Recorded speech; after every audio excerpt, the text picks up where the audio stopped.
30 k's to go. Like most of the riding on the main road in Laos, it's been really fast, sort of 60 to 70 kilometers an hour. A lot of the time, a few potholes, got to be careful. But we should be in Savannakhet in about 40 minutes. Our hotel looked a real dodge from the outside, but we've just moved in and it's actually really nice. So it's about 3:30. Tourist Information Centre closes at 4 o'clock, so we're heading there now. Done a little bit of internet research. It really doesn't suggest there's a lot to do here. So we're going to get what we can out of the way this afternoon, and then tomorrow we might have to get on the bikes to see a bit more of town, and I think we're going to leave as planned after only 2 nights and head further south.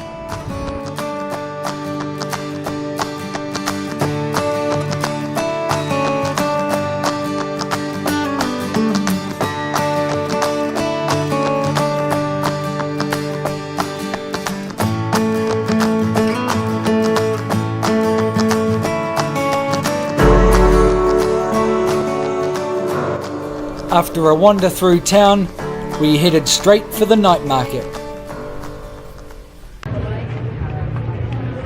Alright, I'm dining at a spot where you pick your kebabs and then they cook them up for you. So they're all different prices. You can see in there I've got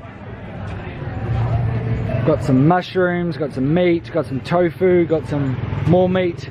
Just looking for maybe one more and then he'll cook them up. I've given them away. See how we go.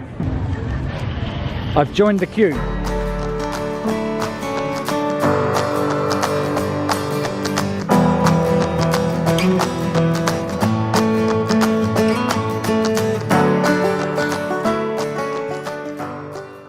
Welcome to the main market in Savannakhet. We've just arrived. We found bike parking for 1,000 kip, which is about, what's that, about 20 cents. Which is awesome. Al headed straight for the first coffee stall, and so he's quite happy now. He's got his coffee, and we're going to head off and explore the market.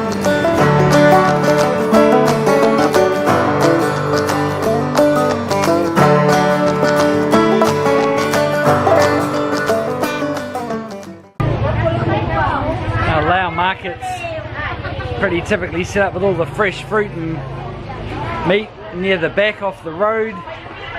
The front tends to be car parking, junk shops, a lot of clothing and things like that. So I'm just having a stroll through the fruit and veg section at the moment. It's a pretty busy spot, this one.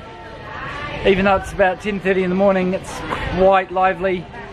Contrast to Vietnamese markets that normally die about 10 o'clock in the morning and then come right again at 4 o'clock. The Lao ones sort of maintain a pretty good hum all through the day.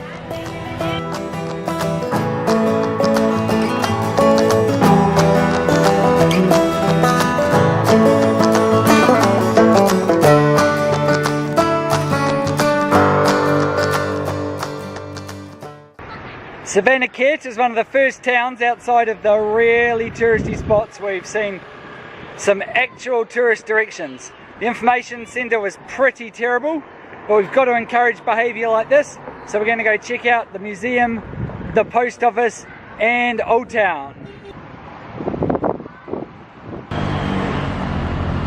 I send postcards about once every 2 to 3 weeks to 6 or 7 sets of kids back in New Zealand and Australia.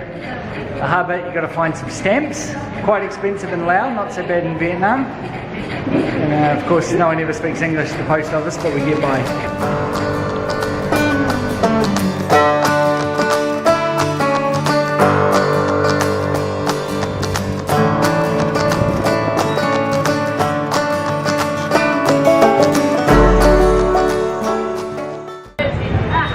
So Kel and I went for a ride today. We rode past this place. There's all these pots out, heaps of stalls, and they don't really do seats and things, so what we think is it's for people to take away. They come here, grab enough to feed their family.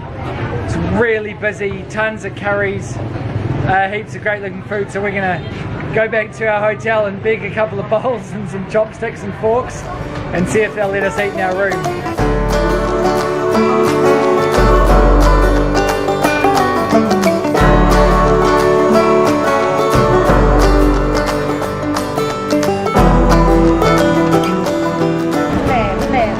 we getting? I got some of the curry. Some of the curry and some of the veggies.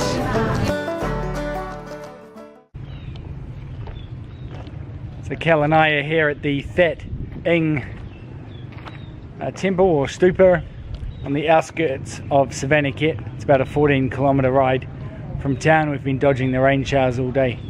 It's built about 450 years ago, and supposedly Buddha himself came to this site, gave a sermon, and then rested underneath the tree. And so the site itself literally means to lie under the tree. As you can see,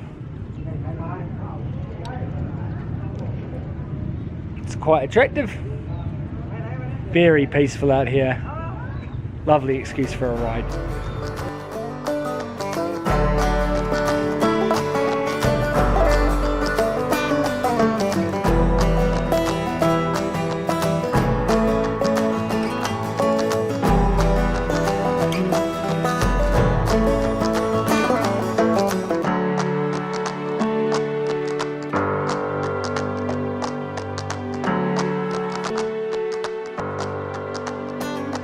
We could see why Savannakhet didn't get a lot of tourists, but it was definitely a nice spot to spend a day or two.